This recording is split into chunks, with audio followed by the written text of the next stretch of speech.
What if bariatric surgery didn't just change your body, but who you finally let see you? This just been so inspirational to watch them have success. Because having people who get it changes everything.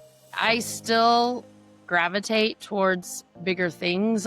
3 best friends, 3 different journeys. And you look great. Thank you. And when you're doing it together, you realize there's always more to learn. It's layers to this. It's not just the surgery.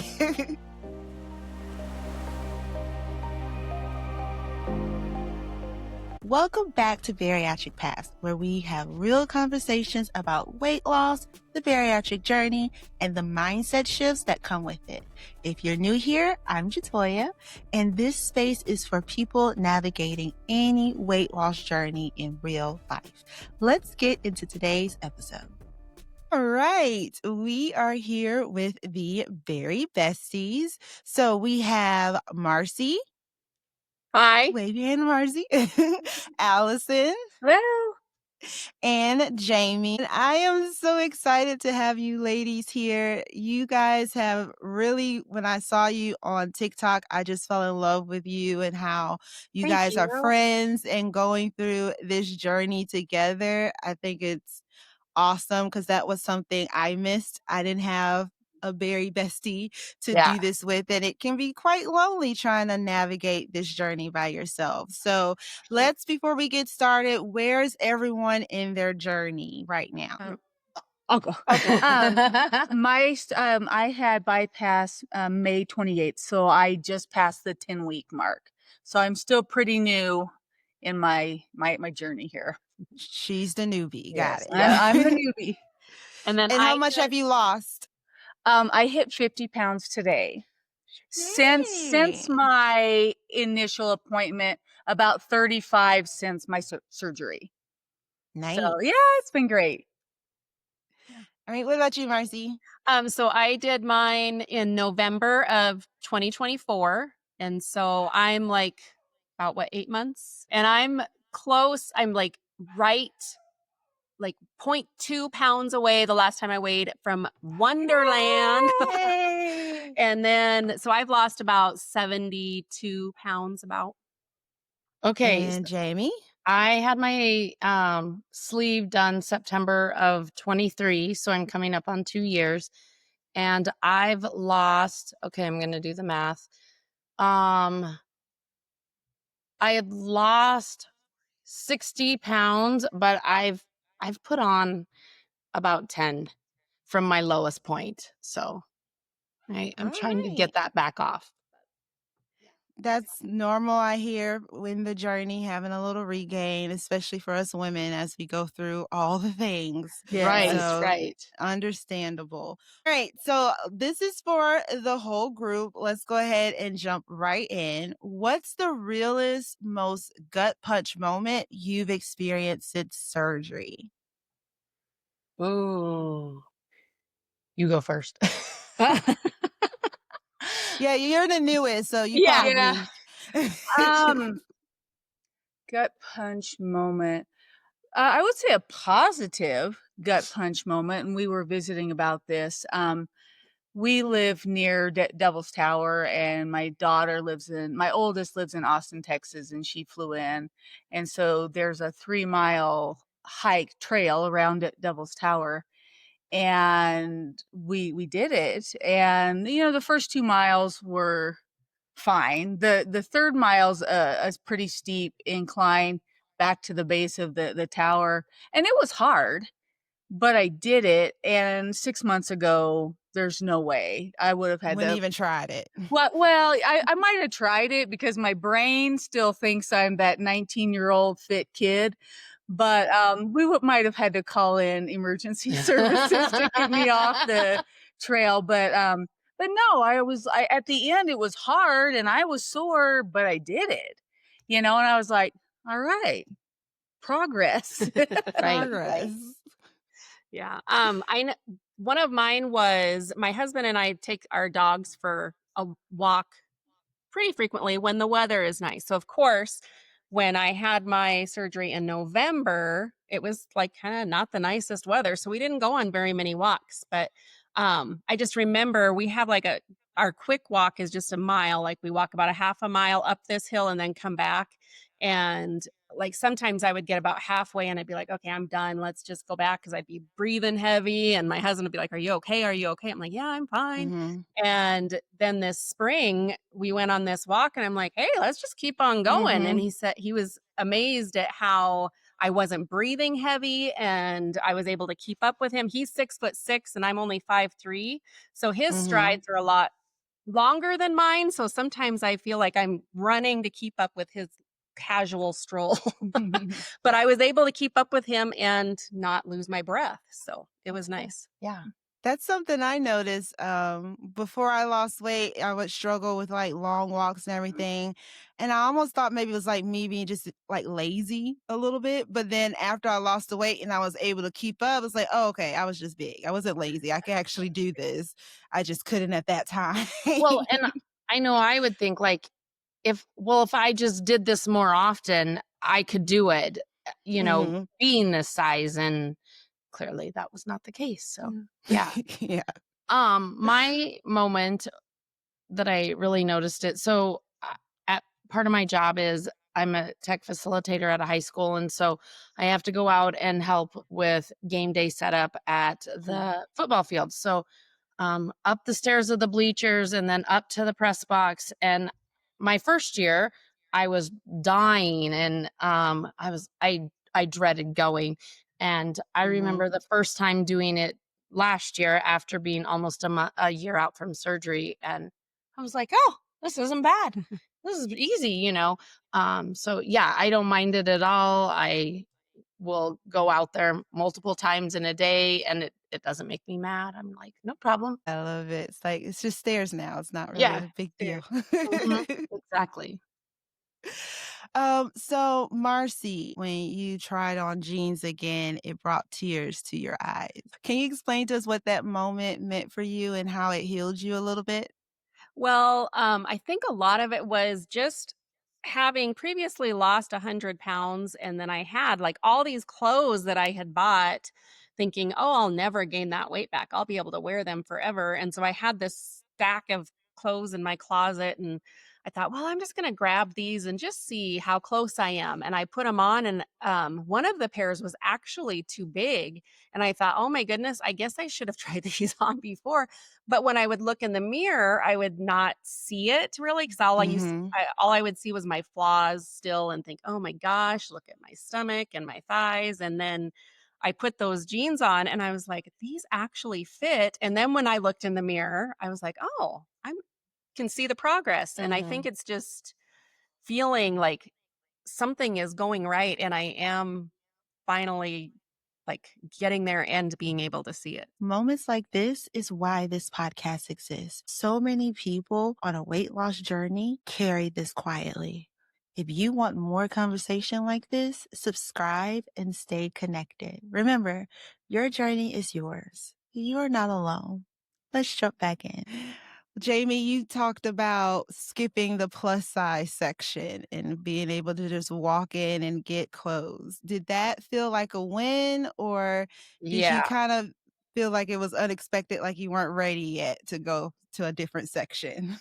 The very first time, yes, like, I felt like this is weird, and, honestly, I still gravitate towards bigger things. I'll pull things off the rack and try them on, and, it was just a couple days ago, we went to a thing downtown, and I put on a large sweater, and Marcy and Allison both are like, "No, that's too big," but I still feel like I wanna wear extra large, um, and I'll hold things up and think that's too small. But yeah, it was a weird feeling, but I love it. Like I can just go into any little shop, I can go into Target, any boutique, and just buy off the rack. Well, and there's a TikTok that Jamie and I made of our shopping experiences. And I just remember feeling, oh man, Jamie's going to be able to try on all of these clothes and I'm not going to be able to fit into any of them. And Mm. it was like such a good feeling to know that, oh, these clothes actually fit me too. Yeah, So, exactly. And you look great. thank you. Yes. Because that Aw. little shop doesn't carry plus size. Yeah. So I would go in and only buy shoes there. And Mm. maybe that was a good thing that I could only buy shoes. It helps with the wallet. I always say now that I'm smaller, I can wear the cheap clothes now. So Oh, I There can you get like go. a little $5 dress that actually fits. I don't have to worry about it ripping. It's true. That is true. You don't have to be specialized. And Yeah. another thing that Marcy and I found, we went and did some school clothes shopping in Denver. And the first store we went to, we found stuff that fit. And we're so used to even being almost 2 and almost a year out that when you find something that fits and looks halfway decent, you gotta buy it because you don't know if you're gonna find something else being a Mhm. plus size person. So, Mhm. It's very limited. They only have like 1 or exactly, 2 of those sizes. exactly. So we came home with far too much, but yeah, It's okay. I love shopping, so I'm always gonna say okay with shopping. that's what I say too. So, Allison, since you're still early in your journey, hearing their experiences and their wins, is that kind of like motivation for you? Do you feel like I'm going to get there soon? Or is it Oh, like encouraging you? absolutely. I have a little FOMO when they would send videos from when they went on their Denver trip. I was like, "Oh, I'm missing out." But I'm at such a precarious time because I'm starting to lose weight. So Mhm. my clothes from before are too big, but I don't wanna invest a ton of money in new clothes because I Mhm. am new in my journey. Um, Mhm.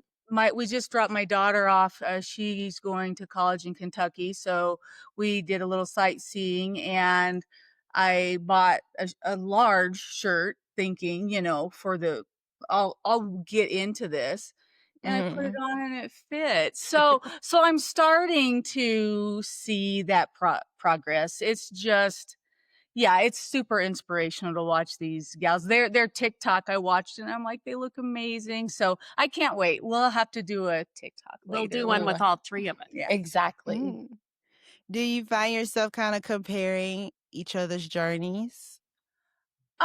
Well, yes, in a this is happening to me, did this happen to you?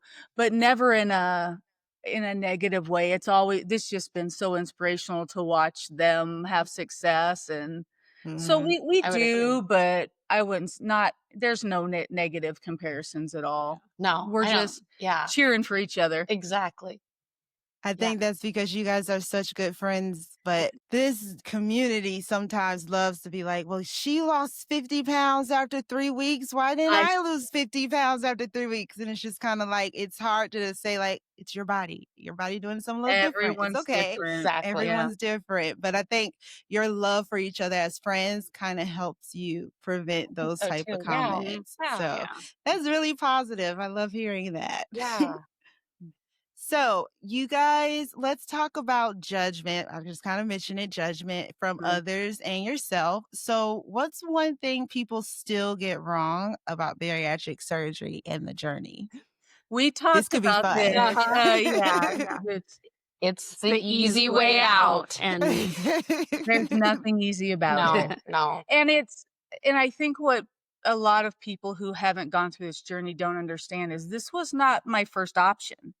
I've Mm, spent a decade of different fad diets and exercising, and no matter what I did, I always ended, would regain the weight. I mhm, can lose weight like a champ, but maintaining is very difficult for me. So then I start mhm. to regain. So yeah, there's nothing easy about it. For sure. Mhm. Yeah. Yeah, what I notice is most people who get the surgery, this was not their first choice. This is usually their Correct. last choice Last after they've choice. Yes. tried so many other things. I'm just like, you know what? Let's go ahead and just try this one last thing to see if it works. Mm-hmm. So it's definitely not the easy way out. Did you Agreed. kind of, since Jamie was first, did you kind of see how it wasn't the easy way out by watching her journey a little bit before yours? Yeah, a little bit. Just like watching her with some of her eating and then some like stomach issues sometimes. And Yeah. things like that. I was kind of like, oh, do I really want to have to do this? And then she kept reassuring me, hey, it's worth it. And Yeah. so, yeah.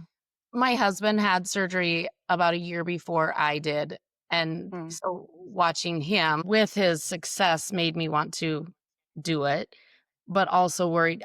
I will tell you, I was laying in the hospital bed before they wheeled me back, and I'm still like, "Do I really wanna do this? Can I do this? Like, am I strong enough to go through what he's gone through?" Like, watching him Mhm. eat the wrong thing, and immediately you feel like crap, and, um just eat too fast, and he'll be like, "We gotta go." Like, at a restaurant, he'll eat too fast or eat the wrong thing, and he would say, "We gotta go." So, knowing that Mhm. was what was coming, that did worry me, like, will I be able to do. Yeah, definitely. And everyone reacts to it differently too though. Yeah. So Mhm. I knew like I got the bypass and I knew that dumping was, a high chance. Very real. And that's Right. honestly I kind of wanted it because I felt like with restraint, it'll help me a little bit more with that That's restraint. true, that's true, yeah. But I don't have it. I don't get the dumping syndrome. And I'm just like, I don't know if this is a good thing or a bad thing. That I could have a cupcake and it not kill me. I don't know. We'll Uh-huh, see. Yeah. true. Well, So and I think another misconception, I was just thinking about this, is that it's just to be thin or to lose weight. But, we have heart disease and diabetes in my family, and mhm. that's a very real concern. So, after visiting with my doctor and his nurse, and just seeing how it lowers the chances of getting diabetes, lowers your risk of heart disease, um, all made that worth it too. So, as well as losing weight, there are other health benefits that, I'm 53 years old. I want my retirement years to be healthy. Mhm. So yeah, I think, And want retirement years. yes, Yeah. Exactly. absolutely. One thing that Yes. we discussed also was like last summer, the three of us, we were on a Oh, conference. conference in Denver, and Jamie was just walking circles around us. And Allison and I were just like, we need to go and rest our swollen feet. We are tired. And Yeah. Jamie still is like, let's go, let's go. And so Yeah. I think that just was a good motivator for me because that was actually when I kind of decided that I should do it was Mhm. just look at how much energy she has and how much fun she's having. And I'm just sitting there miserable because I feel horrible because I can't move around like she does. So Allison, you mentioned being afraid to be seen both before and after surgery. How are you learning to kind of be okay and show up for yourself? I'll have to say Jamie is kind of my role model with this. She embraces herself fully. I mean, Thank you. even before she had surgery, I mean, she loves herself, and I am who I am. And I don't know, I think a lot of it goes back to I was an athlete in high school, I was an athlete in college, I was very fit, and now I'm like, "Are people even gonna recognize me? I've gained so much Mm. weight, I'm embarrassed." I'm actually probably a better person inside, but I don't know, I just have to say, I mean, Jamie especially, has just she probably doesn't know that, this is probably the first time she's It hearing this. is, it's kinda making me Um, wanna cry. but, she does, she owns herself, and it's hard, I don't know why, there's times when, like, when our friends came in from our class, we Mhm. kinda had a tiny class reunion, and these were some of the girls that I played basketball with in high school, and I was like, I don't want them to see me, Mm. so and my husband's like, "Go." And I went, and I had a great time, but I will say there wasn't 1 minute that we weren't at that meal that I was like, "Gosh, I still wish I was fit." So, I'm working on it, it's a work in progress, I'd be a liar if I said I feel great, but I feel better, and I have hope. So, and I think that's a big thing. What about now? Why do you feel like you don't really want to be seen now? Well, I'm still significantly larger than I used to be. Mhm. I will say, I'm noticing I went shopping the other day and I got out of the car and I had bought some new tennis shoes and I, my shirt was a little more form fitting. I wasn't hiding in a giant shirt. And for the first time, I walked in and like I wasn't, like if I saw someone that I knew, I would probably engage in a conversation instead of trying to duck away, you know? So Mhm. I feel like it's been a part of my personality for probably 10 years now since I gained a significant amount of weight. Um, that it's not going to go away right away, but I'm starting to notice things here and there where I'm feeling a little better about myself. My clothes are fitting better. You know, I went through a time I told my husband I look in the mirror and I don't even recognize the person that I see. And Mhm. I feel like I'm starting to find myself again. It's just the beginning, but Mhm. I'm trying to hang on. So, I love I that. I'm definitely just like understand that. listening to Yeah. you, and I'm like, she's like taking like my feelings and uh, putting them into words. yeah, Yeah, Yeah, exactly. Because it's almost kinda like you don't wanna be miserable forever. So if no, you are plus size, you kinda have to get to this acceptance of your size just so you can at least be happy and not yeah, just sad all day. for sure. And then once you do the surgery, it's almost like, "Okay, I gotta retrain myself that, like, no, this is not okay. We gotta get healthy Right, again and right. yeah, say Yeah. goodbye to the big person that we were." So Right. I yeah. definitely understand that. It's layers to this. It's not just the Mhm. surgery. This episode may end here, but the journey doesn't. Parallel Paths is the Bariatric Paths membership for people who want continued support, real conversations, and connection beyond the podcast. If that sounds like what you need right now, go to www.bariatricpaths.com and see if the community feels like the next right step for you. Remember, your journey is yours, but you are not alone. Go out there and crush it. Bye. This podcast is for support and inspiration only. It is not medical advice. Always talk to your doctor or care team about what's right for you. This podcast is for support and inspiration only. It is not medical advice. Always talk to your doctor or care team about what's right for you.